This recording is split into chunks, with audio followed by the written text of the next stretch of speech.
యోహాను సువార్త మొదటి వీడియోలో యేసే మెస్సయ్య అని, దేవుని కుమారుడని, శరీరం దాల్చిన దేవుని వాక్కు అని, దేవుడు నిజంగా ఏమై ఉన్నాడో దానిని వెల్లడి చేయడానికి వచ్చిన ఆయన మహిమా సన్నిధి అని మనకు ప్రకటించడానికి యోహాను ఈ గ్రంథం రాశాడని మనం చూశాం.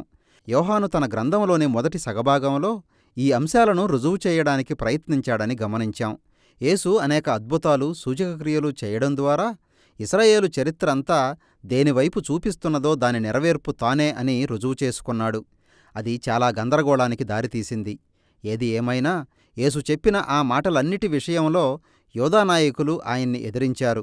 అది చివరికి యేసు తన స్నేహితుడైన లాజరును సమాధిలో నుండి తిరిగి జీవింపజేయడానికి యెరూషలేముకు వెళ్లడం ద్వారా తనకు ప్రాణాపాయం కొనితెచ్చుకున్నాడు.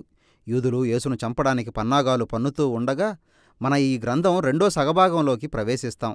దీనిలోని మొదటి సగభాగం అంతా చివరి రాత్రి యేసు తన మరణం గురించి, తన శిష్యులను సిద్ధపరుస్తూ మాట్లాడిన మాటలపై తన దృష్టిని కేంద్రీకరించింది.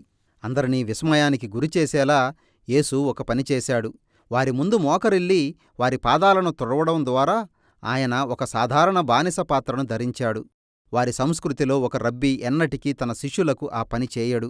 అది తన జీవితమంతటి ఉద్దేశానికి ఒక సూచనగా ఉంది అని యేసు చెప్పాడు.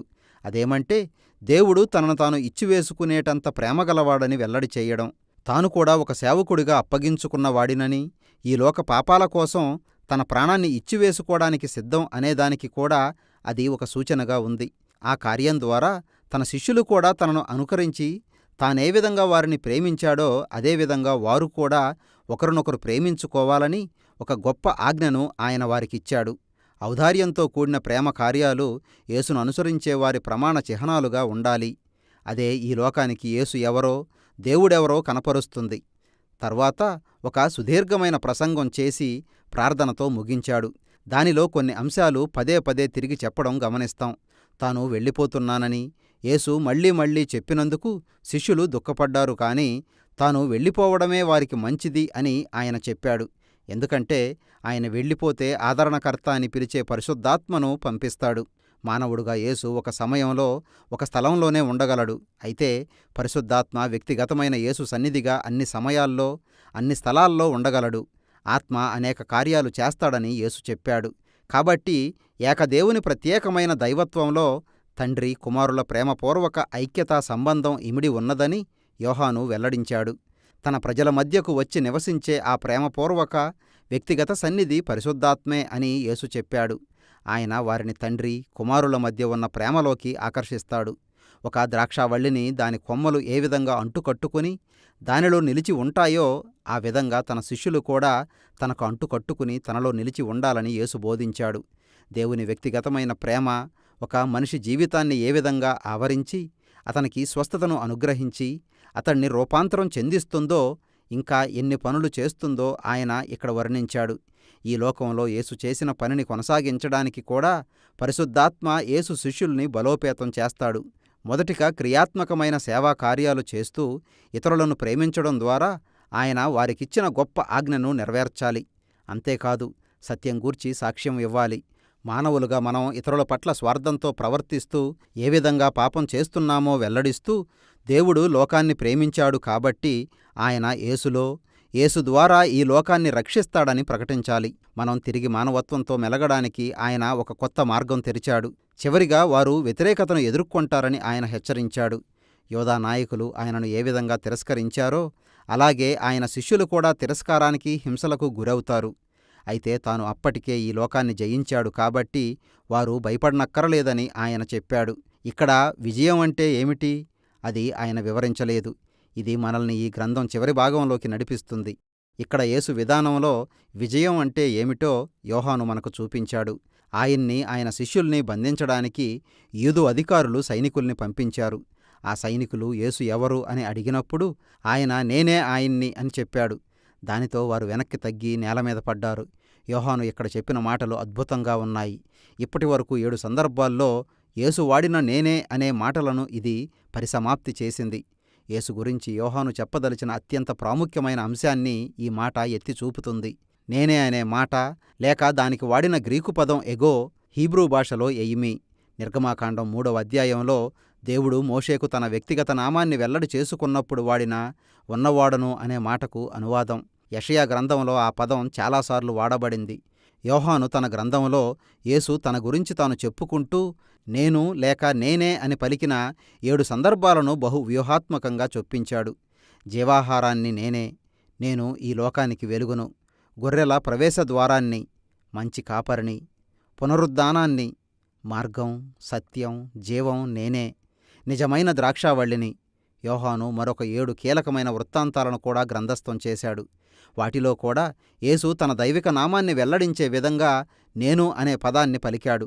కాబట్టి ఈ సందర్భంలో, అంటే యేసు బంధించబడిన సమయంలో పలికిన ఈ మాట పైన చెప్పిన వాటన్నిటికీ పరాకాష్ట అని చెప్పవచ్చు. ఎందుకంటే యేసు సరిగ్గా ప్రాణాన్ని అర్పించడానికి సిద్ధపడుతున్న సమయంలో తన నిజమైన దైవనామాన్ని, శక్తిని, తన గెలుపును బహిర్గతం చేస్తున్నాడు. తరువాత తాను దేవుని కుమారుణ్ణని, ఇశ్రాయేలు రాజునని చెప్పుకున్న దానిని బట్టి యేసును విచారించారు. మొదట ప్రధాన యాజకుల ముందు, తరువాత రోమా గవర్నర్ అయిన పిలాతు ముందు ఆయన్ని విచారించారు. ఇశ్రాయేలు రాజు అని చెప్పుకోవడాన్ని చాలా తీవ్రమైన ఆరోపణగా గవర్నరు పరిగణించాల్సి ఉంది. యేసు పిలాతుతో నా రాజ్యము ఈ లోక సంబంధమైంది కాదు అని చెప్పాడు.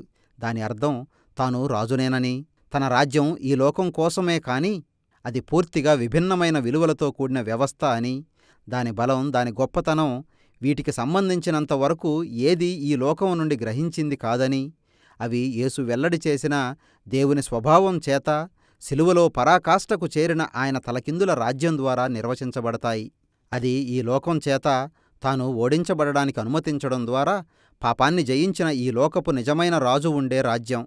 తనను తాను స్వయంగా ఇచ్చివేసుకునే ప్రేమ కార్యం ద్వారా యేసు ఈ లోకంపై విజయం సాధించాడు.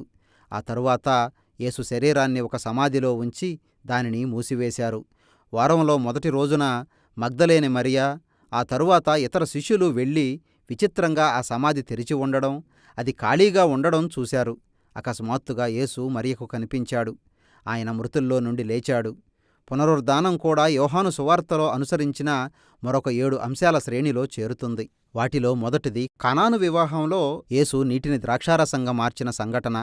అది యేసు చేసిన మొదటి సూచక క్రియ అని యోహాను చెప్పాడు. ఆ తరువాత రెండవ సూచక క్రియ అని 4వ అధ్యాయంలో జబ్బుగా ఉన్న ఒక అధికారి కుమారుణ్ణి స్వస్థపరచడం. దీని తరువాత యోహాను వాటిని లెక్కించే పని మనకప్పగించాడు. మీరు గనక వాటిని లెక్కబెడితే సమాధి నుండి లాజరును సజీవంగా లేపడం 6వ సూచక క్రియ అని గ్రహిస్తారు. దానికోసం ఆయన తన ప్రాణాన్ని పణంగా పెట్టాల్సి వచ్చింది. ఆ విధంగా ఆ సూచక క్రియలన్నీ ఆ గాథ ముగింపులో ఈ 7వ అతి గొప్ప సూచక క్రియ అయిన యేసు పునరుద్ధానం వైపు చూపిస్తున్నాయి. అది యేసును దేవుని కుమారుడుగా, జీవాధిపతిగా, తన ప్రేమతో మరణాన్ని సహితం జయించినవాడుగా రుజువు చేసింది. ఖాళీ సమాధి తరువాత యేసు తన శిష్యులందరికీ కనిపించాడు. తాను వాగ్దానం చేసినట్టుగా ఆయన తన ఆత్మ ద్వారా వారిని బలోపేతం చేసి తండ్రి తనకప్పగించిన పనిని వారు కొనసాగించడానికి వారిని నియమించాడు. ఆ తరువాత యేసు శిష్యులు ఈ లోకంలో కొనసాగించాల్సిన పనిని విశదపరిచే ఒక ఉపసంహారంతో ఈ గ్రంథం ముగిసింది. శిష్యులలో కొంతమంది చేపలు పడుతూ ఉన్నారు, కానీ వారికేమీ దొరకడం లేదు. అప్పుడు యేసు ఆ సముద్ర తీరంలో వారికి కనిపించాడు. అయితే వారు ఆయన్ని గుర్తుపట్టలేదు. తమ పడవకు అవతలి వైపున వలవేయమని ఆయన వారికి చెప్పాడు. వారు ఆయన మాటకు విధేయత చూపినప్పుడు చాలా ఎక్కువ చేపల్ని వారు పట్టగలిగారు. అప్పుడు ఆయన యేసు అని వారు గ్రహించారు. ఇక్కడ యేసుకు శిష్యత్వం చెయ్యడం గురించి యోహాను ఒక సూచన చేస్తున్నాడు. ఆయన అనుచరులు తాను చేస్తున్న పని మీద కాకుండా కేవలం యేసు స్వరం విని ఆయన చెప్పిన మాటలకు లోబడినప్పుడు వారి పరిచర్య శక్తివంతంగా ఉంటుంది. అప్పుడే వారు తమ జీవితాల్లో ఆయన కార్యం జరిగించడం గమనిస్తారు. తరువాత యేసు పేతురుతో మాట్లాడి అతణ్ణి యేసు ఉద్యమంలో ఒక ప్రత్యేకమైన నాయకునిగా నియమించాడు. అతడు కూడా ఒక రోజున తన ప్రాణాన్ని పణంగా పెట్టవలసి వస్తుందని చెప్పాడు. పేతురు ఉదంతానికి విరుద్ధంగా ఈ గ్రంథంలోని చివరి మాటలు ఈ గ్రంథం రచయిత మీద కేంద్రీకృతమయ్యాయి. అతడు యేసు ప్రేమించిన శిష్యుడు. అతని బాధ్యత పేతురులాగా యేసు ఉద్యమానికి నాయకత్వం వహించడం కాదు. తన సుదీర్ఘమైన జీవితాన్ని సాక్షిగా చూపిస్తూ ఇతరులు యేసును నమ్మేలా జీవించడమే ఆయన అతనికిచ్చిన బాధ్యత. మెస్సయ్య, దేవుని కుమారుడు అయిన యేసు అద్భుతమైన జీవితాన్ని గ్రంథస్థం చెయ్యడం ద్వారా అతడు తన బాధ్యతను సరిగ్గా నిర్వర్తించాడు. యోహాను సువార్త మనకిచ్చే సందేశం ఇదే.